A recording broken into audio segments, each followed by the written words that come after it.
practitioner here at the Sacramento Center for Spiritual Living, and I'm happy to welcome you here. No matter where you came from or what you're doing, you're welcome here. So please feel at home.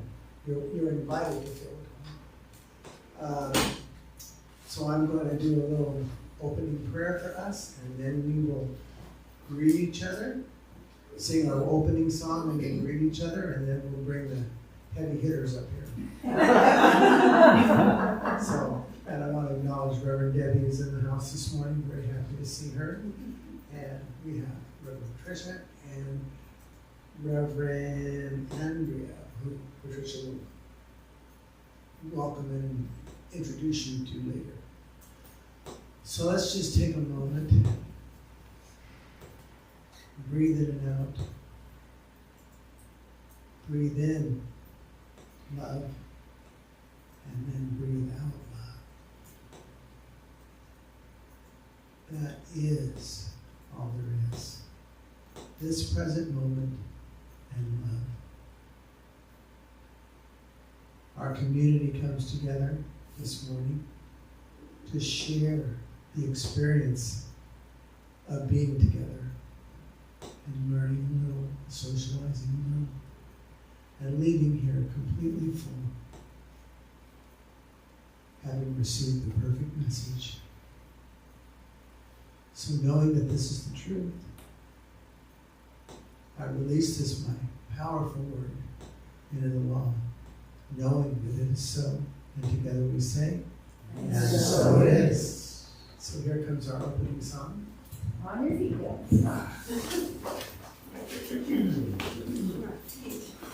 well, you can say people. Yeah.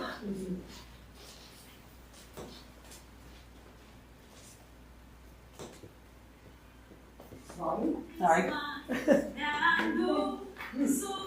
Praise to the wonder, freedom, sing a joyful song, calling love to the center, lifting all is one. Today I am thankful, grateful heart, I am whole. Glory be to the power of this mind that I know. Soulful praise to the wonder, freedom, sing a joyful song, calling love to the center, lifting all is one. I'm singing now, so it is anything I dream. It is singing now, so it is bigger now, so it is. I'm holding this vision of peace, knowing a world of harmony, calling love to the center, lifting all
see you. Namaste.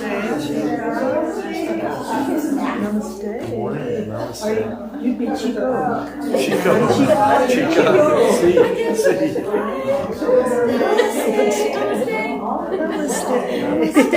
I got a swimming hand now.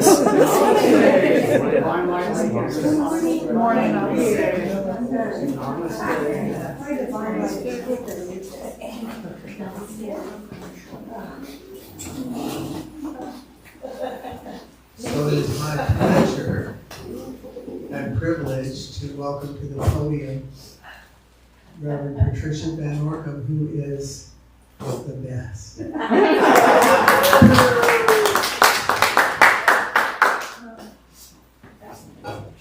So good morning, good morning. So, why are we here? Why do we keep coming back? What do we teach? Well, we can drill it down to four main topics. One is, there is a power for good, and we can use it because thought is influential and creative. All thought. So, the little tiny thoughts that spring across your mind, they're probably not so important. They just keep you distracted. It's the ones that come over and over.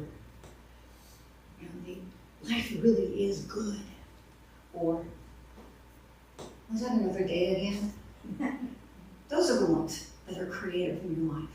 So we teach about how to pay attention to what your thoughts are, what you're thinking, what words you're using. As one of my teachers said, you can always tell what you believe by listening to what you say. Secondly, this power for good, that's really all that there is. There is only God. There is only good. There is only love. All evil starts and stops in the mind of people. See number one, all thought is creative. Humans create all the suffering and what we call evil in the world by their thoughts and their actions. There's no power for evil. All there is a power for good to be recognized. Third, everything in our experience, without exception, is either an expression of love or a call for love. And 90% of the time, it's both. Because not many of us has learned to be as unconditionally loving as my dog. I always met Harry. Harry just loves. He just loves. Unconditionally. Okay? So, be the dog. Just love. And finally, again, there is only God, which means that you were created in God, out of God, within God. So you are whole, perfect, and complete. You have Him from the very beginning, and there is not a damn thing you can do about it. It never changes. You can ignore it, you can forget it, but you are whole, perfect, and complete, now and always.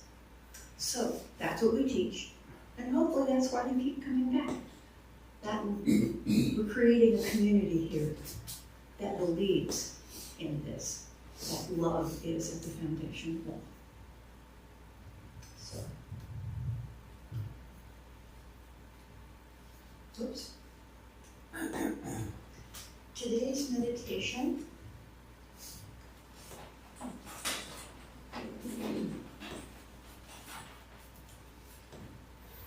is about setting an intention, about being in intention. So just close your eyes and take a couple of centering breaths.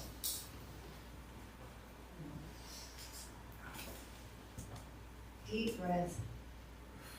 Let it all go. Relax. And notice any tension. Just give yourself permission to let go and to be present now.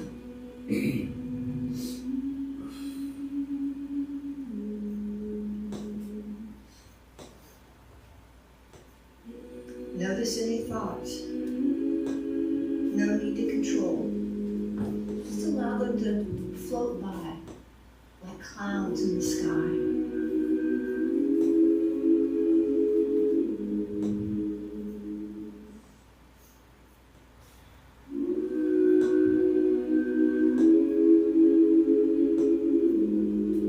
Check in with your heart. Just being aware of your heart space. No need to change anything.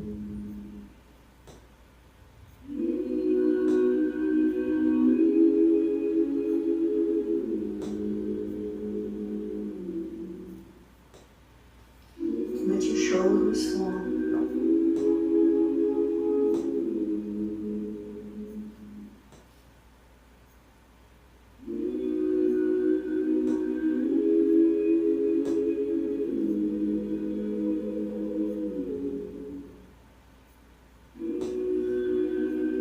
Let those thought clouds just float by.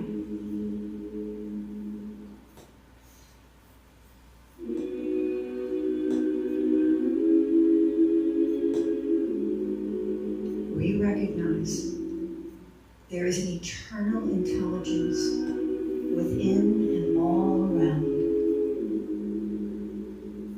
And that is who we are.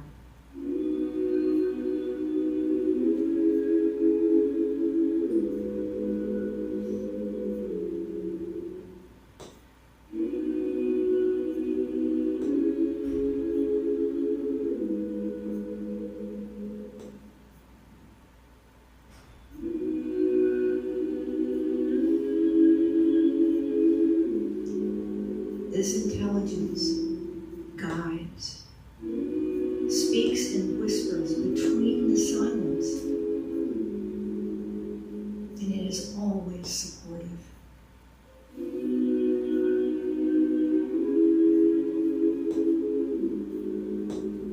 And so allow yourself to go even deeper, letting my voice be your tether to time and space.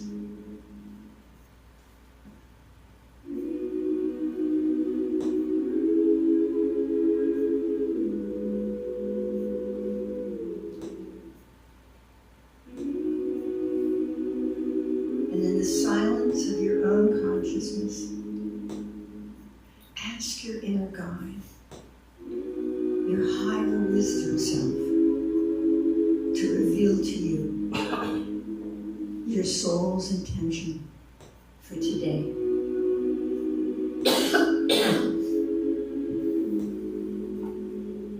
Just allow it to be. It might come through as words, feelings, colors. Just let it come up.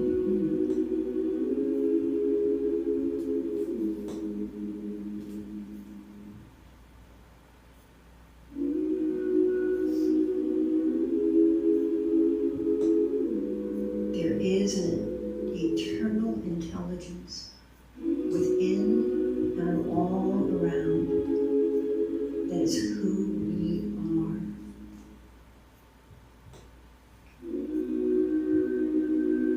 To let your higher wisdom self reveal to you what your soul's intention is for today.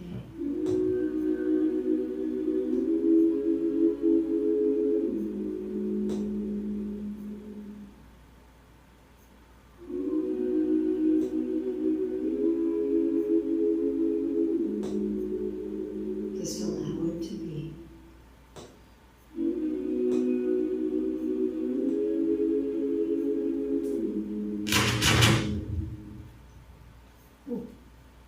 It's all okay. Just allow it to be.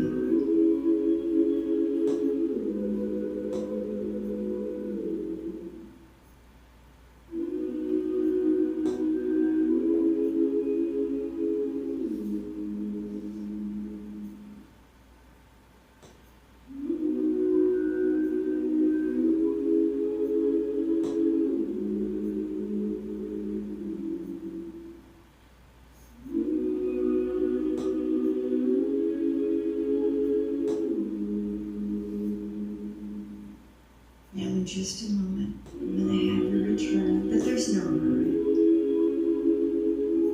Know that all was revealed in your consciousness. And if nothing came up, know that more will be revealed later.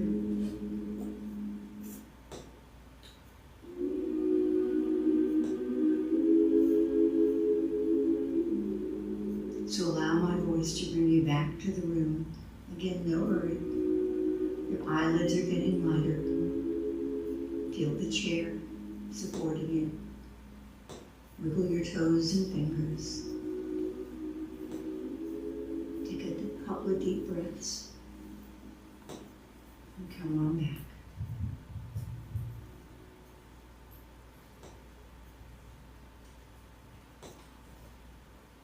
And into the stillness. Wayne Dyer says, when you change the way you look at things, the things that you look at change.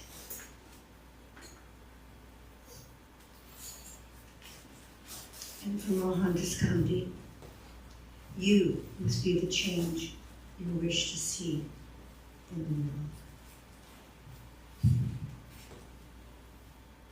And now we have the great pleasure of our resident poet who is going to be performing. I can give him the mic. One of his own poems.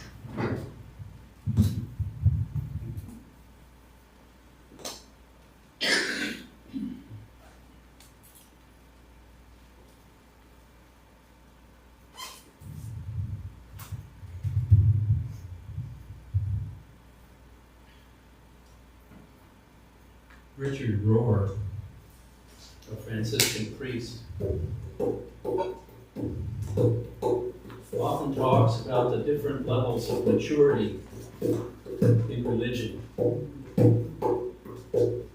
And he encourages us to ask questions of ourselves. Does the teaching want us to grow, to expand, to transform? Does the teaching or the path we're walking call us deeper into love, deeper into the heart, and then from there turn and go back out into the world? These were some of the things I was thinking about when I was considering the value of this teaching in my life. This is called This New Way of Thinking, or Things I'm Learning Along the Way.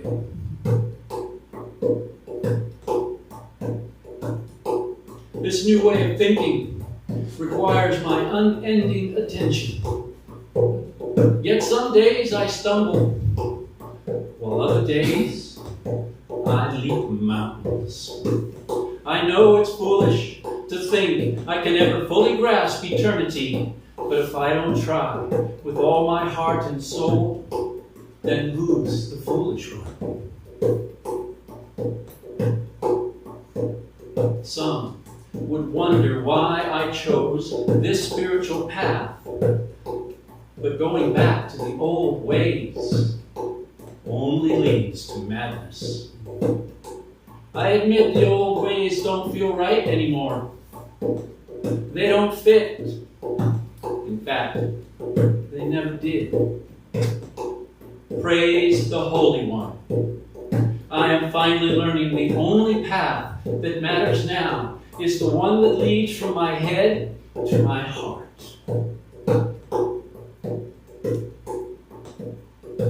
How many ways can this world say you're worthless before you believe you matter? Listen very carefully, friends. Never, ever stay in the presence of a shame. Turn away from survival. Choose differently. Start a new spiritual chain reaction. Learn to ask only self-empowering questions. Kneel down inside yourself. Throw off the dark secrets. Build a temple inside your heart. Carry it with you everywhere you go. Become shameless for all the right reasons. Listen closely now. When Rumi says, you are not just a drop in the ocean. You are the entire ocean in a drop. Douglas, why do you keep putting off doing the deep inner work that calls to you every day? Because soon eternity will say to the body, it's getting late. Are you ready? Douglas, why do you keep putting off doing the deep inner work that calls to you every day? Because soon eternity will say to the body, it's getting late. Are you ready? And remember, the more you explore the depths of your own heart and soul in this life, the greater your understanding in the next. Friends, I feel a deep weeping rising up in me the closer I get to heaven. It's both a sadness for all that I have not done and a joy for all that I have. The one does not diminish the other, and yet together it's all starting to make sense. That's why I always try to give thanks for eternity's unending patience with me every day of my life.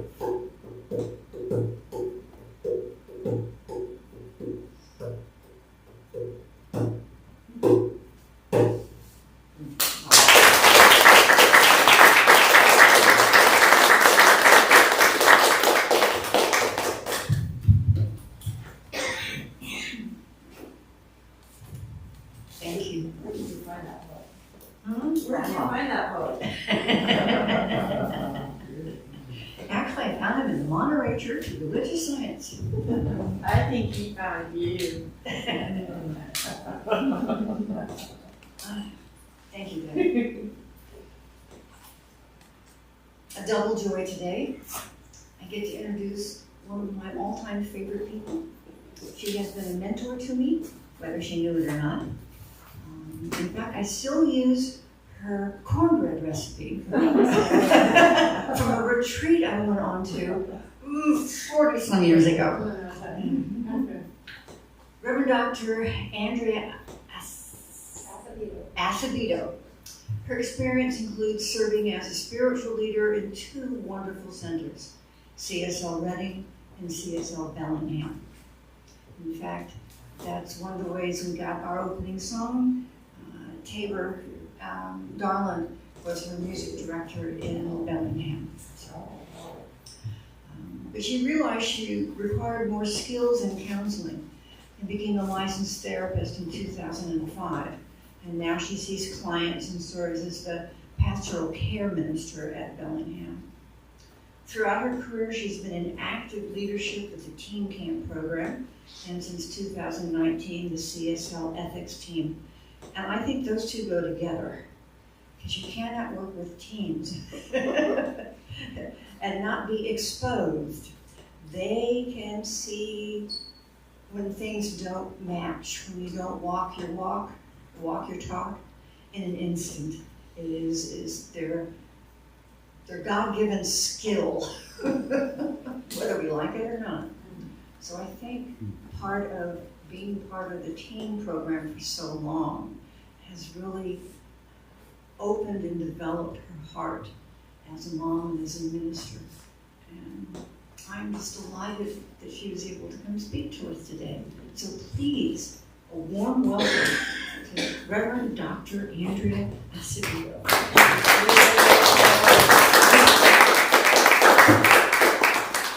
It's shocking how long we've known each other. Yes. Being with teens was absolutely an incredible experience. And you're right. You either die there or you expand. Talking about growing edge. So I've been a minister for 40 years also. And one of the things that I love doing is telling stories. So I was wondering if you would like to hear one. Yes. Because truly, storytellers need people to say, yes, I want to hear the story. So now that you said it, then I'll tell you the story. And the topic of my talk today is, do you want to change the world?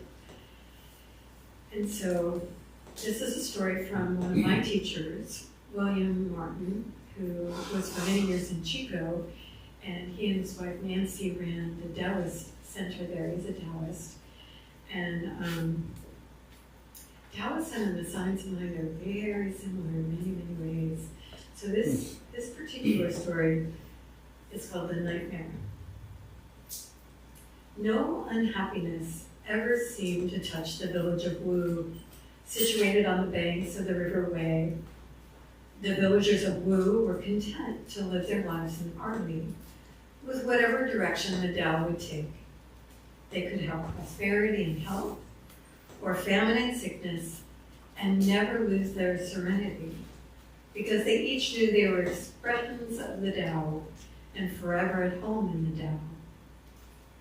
One night, a young girl named Maya experienced a most horrible nightmare.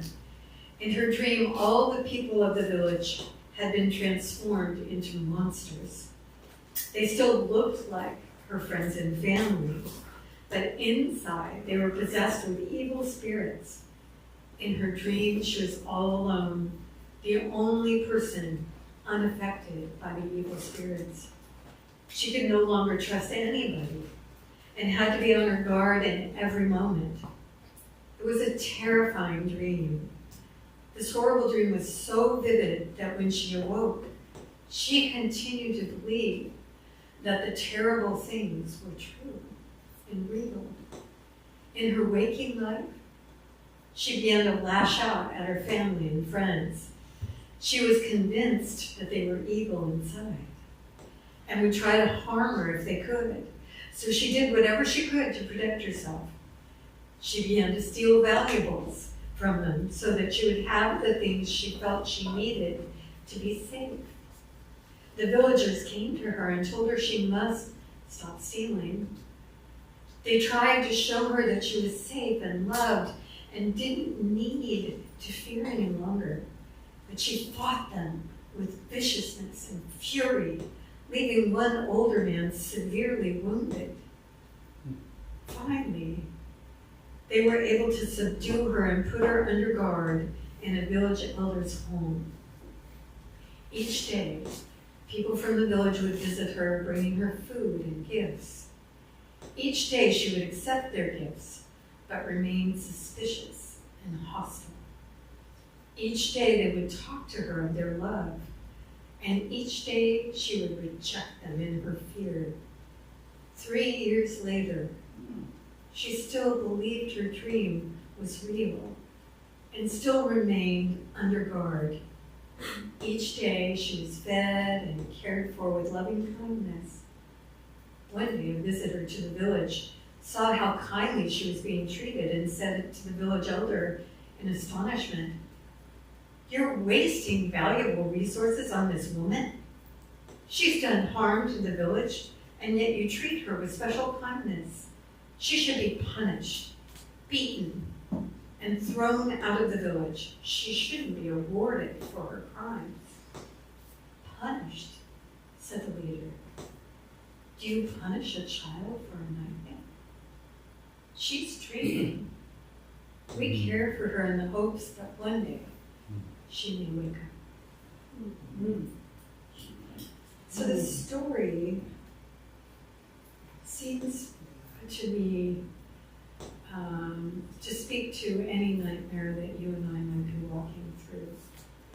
I mean, for some of us, it's the political situation in our country.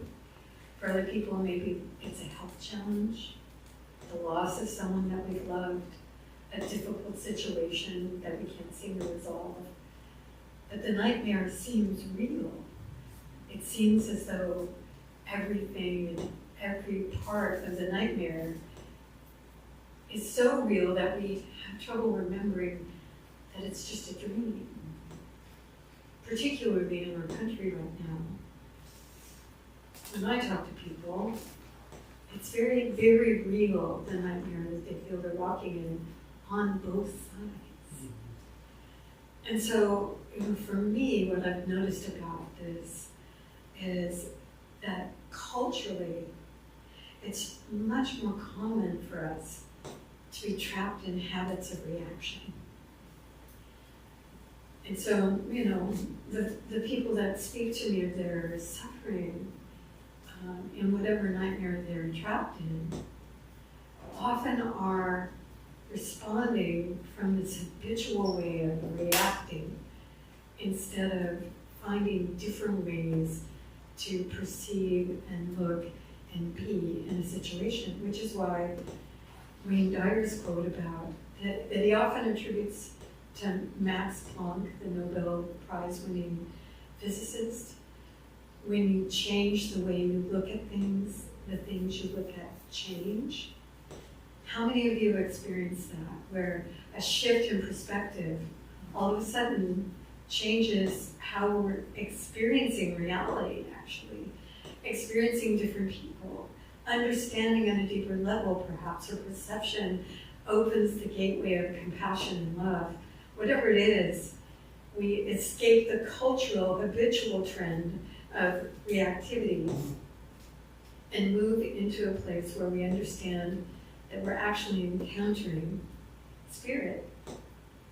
Ram Dass used to say, yes, sometimes spirit shows up dressed in drag and suffering. And we have to understand and realize that every single part of reality is infused with spirit. But definitely not everyone that's infused understands their true nature. And that's certainly been true for me. So I like to think about Wayne Dyer's quote, when you change the way you look at things, the things you look at change, not so much as a trite saying, but as a way for me as an individual to literally begin to change the world by changing my perception. But when I talk about this, I often get people saying things like, well, it's not that simple. It's not that simple. Changing your perception maybe changes it for you, but does it change it for everybody? And the answer is no. That every single person is perceiving a situation in a different way. So I can't change another, although I can share my perception.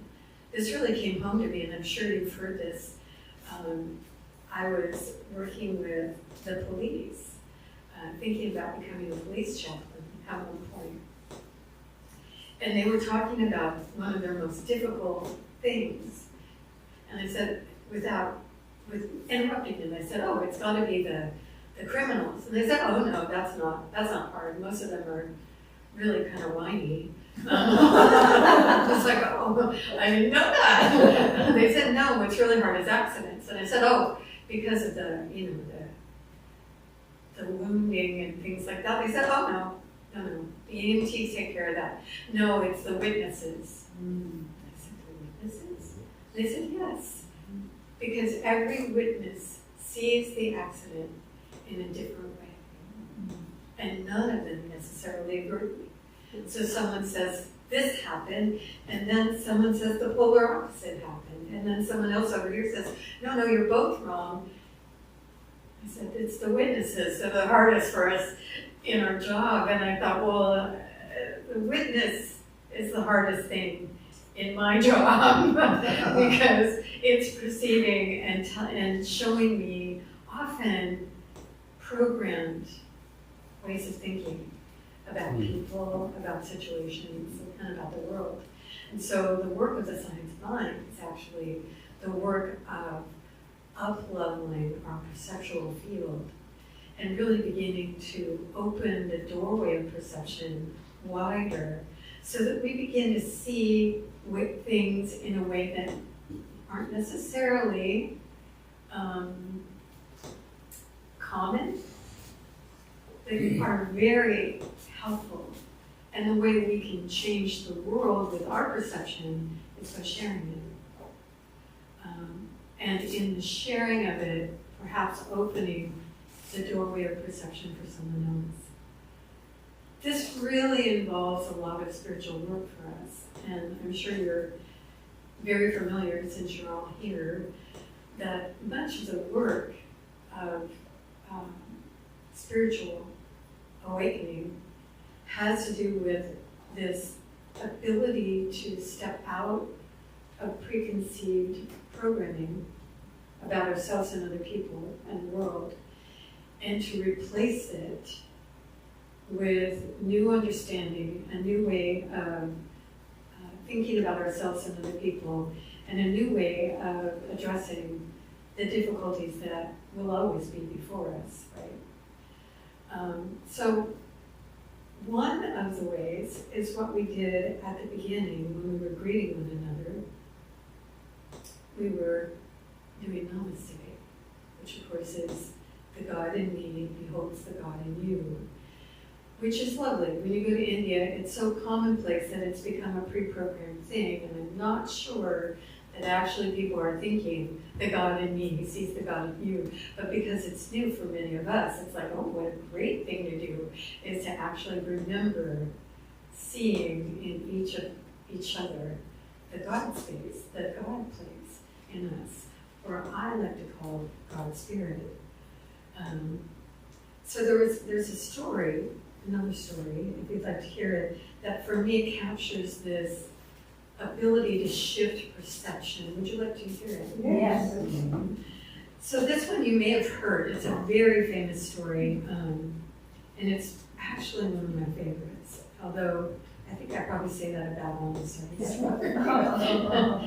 But this story has to do with a monastery that's hidden in a secluded valley, and at one time it was a thriving community of monks. But over the years, the monastery has declined and is almost deserted and in serious need of repair. There's only the abbot and 4 monks now, and they all are in their 7th decade. And the abbot is in despair because he sees the end of his order and he sees the end of the monastery serving the people in the way it has for generation after generation. Well, the monastery is situated next to a deep wood, and all of the monks know that occasionally a very famous rabbi has a hut in the deep wood that he retreats to for prayer and meditation. And they know he's there because the hut is heated with wood. And as soon as the rabbi arrives, he begins to build a fire and warm his hut up, and the monks from where they live can see the smoke. So the abbot decides one day that he'll go and visit the rabbi. They're old friends. They've been exchanging greetings and teachings for many, many years. And so he makes his way through the old wood. And he says, friend, to the rabbi, we both know that all true wisdom comes from above, but I'm hoping that maybe you can give me some advice. You see, my brother, our community is almost deserted and in need of repair, and we're all old and short of resources, and I'm afraid my home will be gone soon, and that the offerings that we've gifted into the community will no longer be available. And so I was hoping you have a word of advice for me. And the rabbi is quiet for a minute and then says, "Old friend, I'm sorry, but I surely have no advice for you, other than the one thing I can say is that one of you is the Messiah. And so the abbot leaves for home, and as he's wandering through the quiet wood, he thinks to himself, how strange those words. One of us is the Messiah? So returning to the monastery, of course, the other monks gather around the abbot, and they want to know what the rabbi's advice was. And the abbot says, well, brothers, the rabbi didn't really have advice, but what he offered is he said that one of us is the Messiah. Well, in the months that followed, each one of the monks pondered the curious saying of the rabbi, the Messiah is one of us. They each asked themselves, and as they contemplated this possibility, the old men began to look at each other in a different way.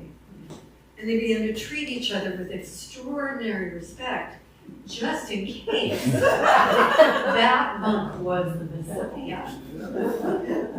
It was a little hard to believe, but as they began to treat one another with this extraordinary respect, it became more and more obvious that truly one of them was the Messiah, which meant that each monk also had to contemplate the idea that perhaps he was the Messiah.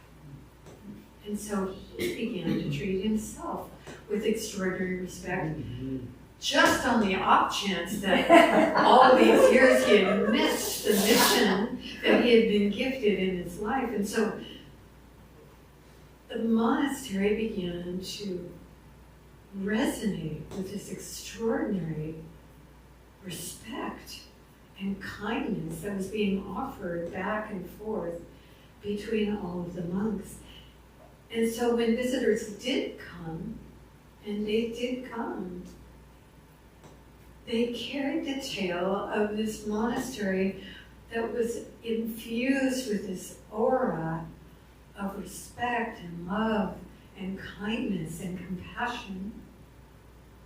And the word traveled, and people began to come and bring their children to have picnics on the grounds. Young men would come when they heard that the monastery needed repair and would help the monks repair the damages that had been done through the generations. Young families, old people, young men, young women, more and more came to be a part of this incredible energy that had been created by a simple idea. One of you may be the Messiah. Eventually, young men began to join the order, and as they joined, the elder monks began to think, well, maybe the rabbi meant these young men. One of them could be the Messiah. And so they too were treated with enormous respect, which elders sometimes have a problem with. And the monastery flourished and grew and became a hub for the teachings of love and respect and kindness that have been shared by the Savior long ago. The end. Maybe the beginning.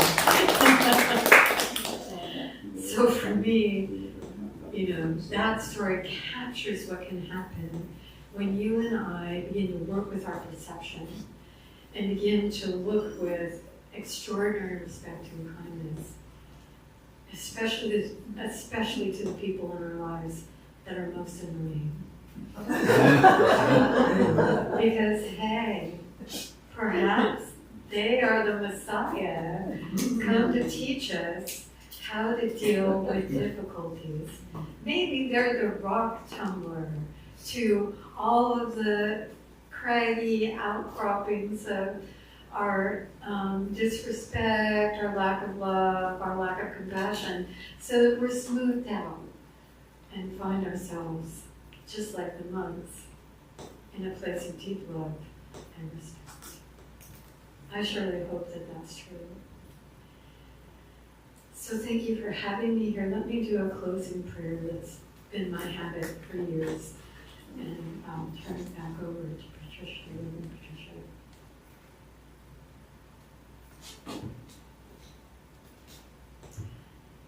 I know for myself, and I know for each one here, that there is indeed a deep, flowing intelligence and love that never ends, that never deserts us, that is always present. Call it what we will, the Tao, the Buddha nature, Allah, Jesus, Spirit, God. This presence is offering itself all the time. The deep wisdom, the deep love, the deep power that it is ours for the using. And as sacred humans, I accept for you, as I know for myself, that there is now a deep willingness to move beyond the cultural, habitual pattern that I have of reactivity to different situations and different people, and to move in the world with deep respect and deep love for every sacred human. As I commit myself to this, my heart and mind open more and more to seeing the world in a new way, to experiencing the world in a new way, and because of this, being renewed and grown. I'm grateful that this prayer is active in me, and if you accept it and would like it to be active in you, all you need to do is join me in saying, and so it is. Thank you, everyone.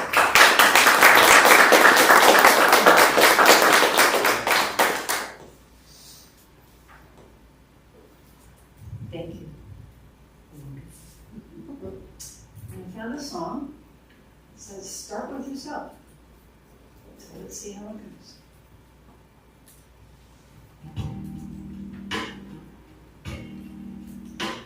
These days, it feels like the world's on fire. People running, caught in their own desire. We point our finger, forget to see the change we need starts with you and me. Look inside. Don't wait for someone else. Every choice begins with yourself. Every mistake, every heart you mend starts from within. Is where it begins. If you wanna change the world, start with yourself. Lift your heart, open up, put down the step. Rise, speak, don't let it go. Let your love, let your truth be known. These days, the power's in your hands. Be the light in a world that needs to stay. Yeah. Start with yourself. Start today and watch the world slowly find its way. Yeah. These days, ooh, we all feel lost sometimes. Caught in chaos in our own little rhymes. But real change is closer than it seems. Starts with the love, ooh, yeah. The dreams you dream. Look inside, don't wait for someone else. Every choice begins with yourself. Every mistake, every heart you mend starts from within. It's where it begins. If you wanna change the world, start with yourself. Lift your heart, open up, put down the step. Rise, speak, don't let it go. Let your love, let your truth be known. These days, the power's in your hands. Be the light in a world that needs to stay. Yeah. Start with yourself. Start today and watch the world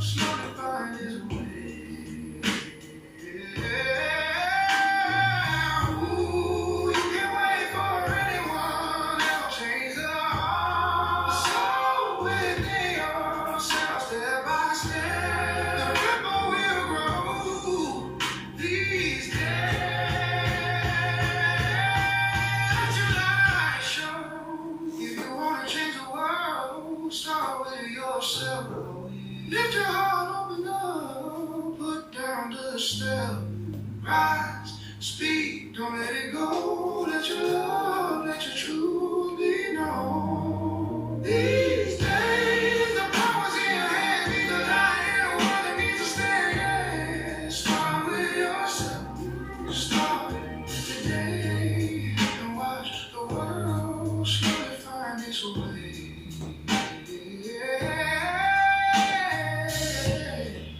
Start with yourself, yeah. The world begins with you.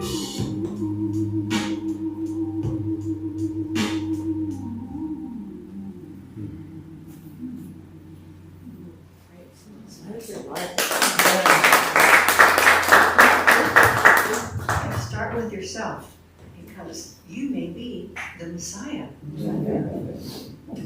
Yes. Is there, we all are. We all the are. same. Right. Mhm. Absolutely. So do it now. Yeah. So, demonstrations. Something is wonderful happening this past week for some or all of us. Tell me about it. What's wonderful happened to you this week? Val and Peter. Let's start with Peter. There's been 3 people in my life that are going through a rough patch, and Spirit absolutely took care of them.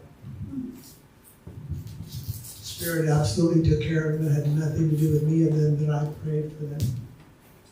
And what turned out for them was nothing that I imagined, and it was the right thing. So that's this teaching. Val? I was just saying, our grandson turned 4, and he was incredible birthday party yesterday. I'm sore today. I can't even move.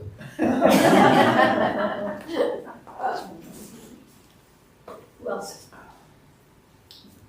I think someone here with special talents might be becoming the secretary for our board. I'm very grateful. Val? Pray for me. Absolutely. She shall be named. She's got her notebook. Anyone else? I'm being stared at. Well, I know you put a treatment request in. I did put a- also. I did put a treatment request in. And you got prayer. And I got prayer, and so there's that. So I am a perfect communicator, except when I'm not. So anyway, I kind of misstepped in a situation, and it seemed that communication was completely cut off. I mean, it was very painful for me. This was yesterday. I reached out to the prayer team, and of course also prayed, but I don't know what time, 11 in the morning or something, and by 4 o'clock it had completely resolved, completely flipped around. There was like, let's just start over, let's make this good, and it was awesome, you know. And I got to do some self-reflection. Can you hear me okay? Yeah, it's Yeah. on. So I was speaking in Reading last Sunday, and Reverend Patricia had asked me to speak like a month and a half, 2 months ago. Yep. Because she saw that I was speaking in Reading, and she said, "Can you come?" And, you know, I live in Washington State, and I was thinking, well, how am I going to do that? And I thought, well, I've got my youngest grandchildren are in San Francisco with their parents. So then, okay, I'll see if I can stay with them in between.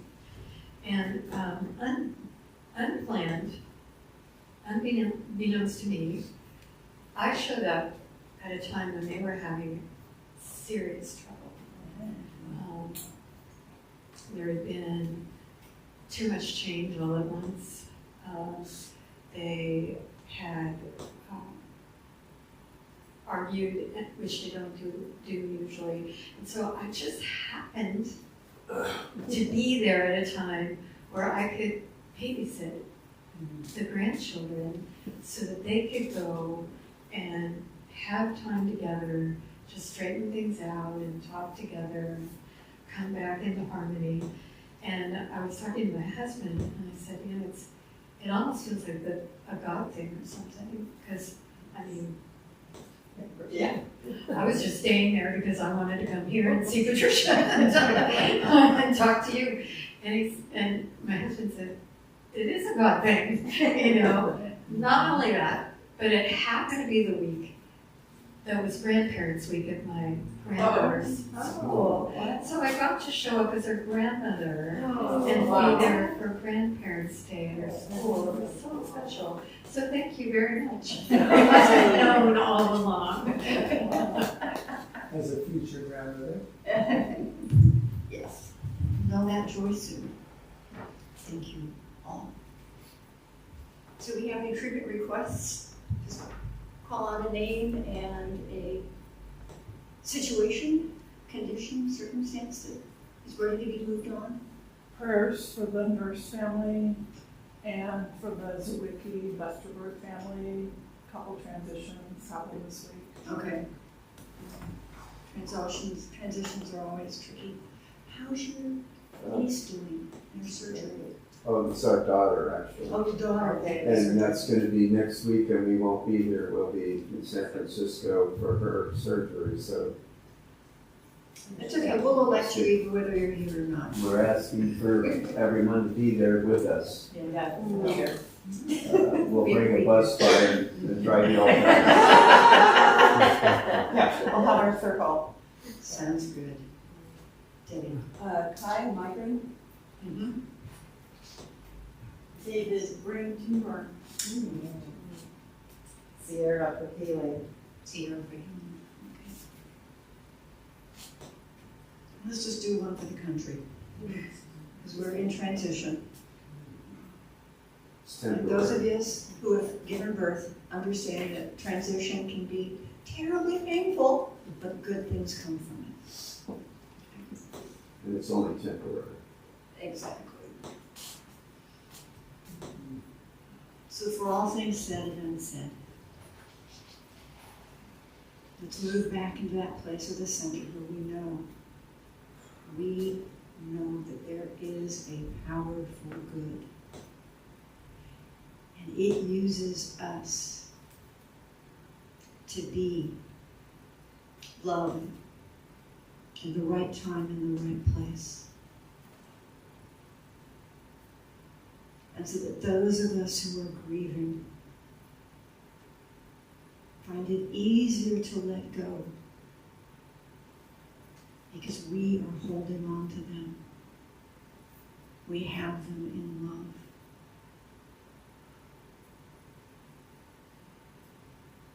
And then everyone experiencing a health situation, they are surrounded by love expressed as the expertise of the medical staff, of the family doctor, of the common sense wisdom. But love works through every possible opening to bring comfort, to reveal health, to reveal the wholeness that has always resided in each and every one of us. And so in this continuing awareness that we are whole, perfect, and complete, and that life is unfolding in perfect, right order, because that's how the universe works. There is an intelligence, a wisdom that permeates into and as all. And so I open my mind and my heart, and I accept all the good that is here, right now. And for all those who want to give thanks. And so it is. So it is. And now it's our offering time. And as I usually say, we only have one rule: give with joy. Because what you circulate is what comes back to you. So circulate your money. We absolutely enjoy being part of that circulation of good. But that's what you're doing, is you're circulating the good so that it can come back to you. Press down and multiply. So, our offering, and then the affirmation and a consciousness of abundance. I give freely, knowing that I am freely given to. And so it is. And the rest of the business announcements.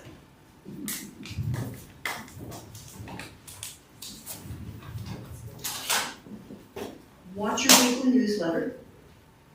The next visioning is planned for Wednesday, May 13th, and it's going to be led by Dr. Barbara Leger. You all remember her when she was here talking about peace. So she's going to do this via Zoom. You can either be in person in my house at the annex, or you can join us on Zoom, whatever's good for you. But the visioning is for the future of the center. So the more the merrier. This is 4:30. This is a vision that grows as it lives in us. So we invite you to come. The Spiritual Living Circle, a small discussion group based on the Signs of Mind magazine, meets on May 21st. Please pre-reg with me so I can get your free subscription going. It's going to be at Susan Nye's house, so she'll talk to you about that as we get closer. And I'm teaching a 6-week class, which will probably go longer. Well, the last 6-week class I taught, they demanded that go to like 9 weeks. So, it depends on the audience as part of it. But it's consciousness of the creative process. There are flyers out on the table. Board elections are next week, although I know 2 of our sleep members are not going to be here. Thank heavens we had to get up and talk last week. There was some confusion. You do not have to choose between them. We are presenting both of them as being future board members. So I guess all you can do is say, no, I don't want them, but I can't imagine anybody doing that. You're welcome. I am told I need to announce that everybody can bring snacks. It is not reserved to just 1 or 2 people. So if you feel moved, please do so. And in much the same way, the front seats are not reserved for anyone. You're welcome to sit up front. Anybody got a birthday? It's the first Sunday in May. We have 2. Teresa and Debbie. Happy birthday! So the cupcakes will be your birthday. We have homemade cupcakes and deviled eggs, and it's gorgeous outside. So if you want to wander outside, the tables in the sunshine, go right ahead. Have the conversations out there.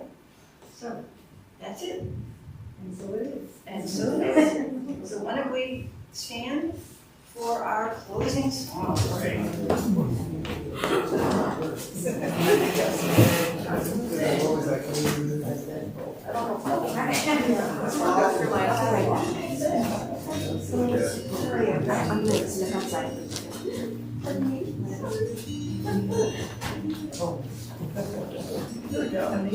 My friends all gather round. Something I would say. What brings us together here has blessed us all today. Love has made a circle that holds us all inside. Strangers are as family, and loneliness can't hide. You must give yourself to love. Love is what you're after. Open up your hearts to tears and laughter and give yourself to love. Give yourself to love.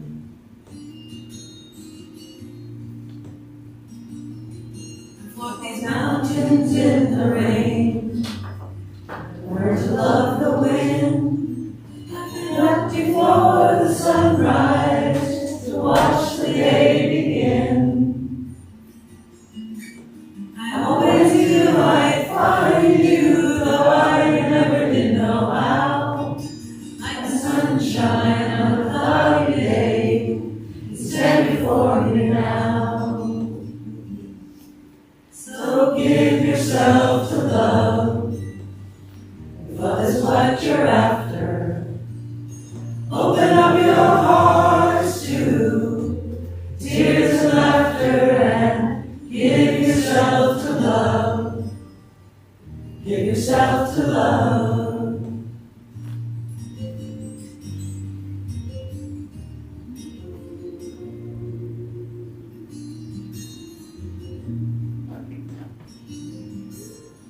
Love is born in fire, it's lighted like a seed. Love can give you everything, but it gives you what you need. Love comes when you're ready, love comes when you're afraid. It'll be your greatest teacher, the best friend you have made. So give yourself to love. If love is what you're after, open up your hearts to tears and laughter and give yourself to love. Give yourself to love. Give yourself to love. If love is what you're after, open up your hearts to tears and laughter and give yourself to love. Give yourself to love.